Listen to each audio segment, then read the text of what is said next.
മഞ്ചേരിയുള്ള ഒരു ഓട്ടോ. ഇത് കണ്ടോ നിങ്ങള്? ഇത് കണ്ടോ? വെറൈറ്റി സാധനം. ഇതെന്താ ജിനാസേ? ഇതാണ് കുടിവെള്ള സംഭരണി. കുടിവെള്ള സംഭരണി. ഇതെങ്ങനെ പരിപാടി?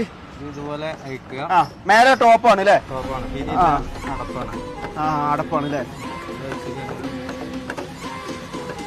ഇത് ഐഡിയ കൊള്ളാലോ. ഫുള്ള് വെള്ളം കേട്ടോ. ഇത് എത്ര ലിറ്റർ വെള്ളം കൊള്ളും? 6 ലിറ്റർ വെള്ളം കൊള്ളൂട്ടത്.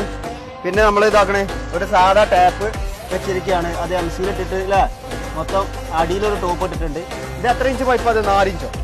3 ഇഞ്ച് അല്ലേ? 3 ഇഞ്ച് കൂടുതൽ വെള്ളം നമുക്ക് സ്റ്റോർ ചെയ്യാം. അപ്പൊ അത് ഇവിടെ ഇതാക്കണേ, ഇതിന്റെ ക്ലാമ്പ് ഇട്ടിട്ട് ഒന്ന് ടൈറ്റ് ചെയ്തിരിക്കുകയാണ്. അപ്പൊ ഓട്ടോക്കാർക്കൊക്കെ മാതൃകയാക്കാവുന്ന ഒരു സംഗതിയാണ് അല്ലെ? വീട്ടിലെ വെള്ളം കുടിക്കാം അല്ലെ? പ്യുവർ വാട്ടർ നമുക്ക് കുടിക്കാം, ചെളി ഇല്ലാത്ത അല്ലെ? നല്ല വെള്ളം കുടിക്കാം. അതാണ് ഇത്. നമ്മള് കൈയൊക്കെ കഴിക്കണമെങ്കിൽ ഇതാ കൈയൊക്കെ കഴിയുക, മുഖം കഴിയുക. ഉറക്കൊക്കെ വരികയാണെങ്കിലേ നമ്മളിപ്പോ വണ്ടിയിലൊക്കെ പോയി പിന്നെ ദീർഘയാത്ര ഒക്കെ ചെയ്തിട്ട് അല്ലെ, ഉറക്കൊക്കെ വരികയാണെങ്കിൽ ഒരു ഇച്ചോളം വെള്ളം എടുക്കുക, മുഖം കഴിയുക.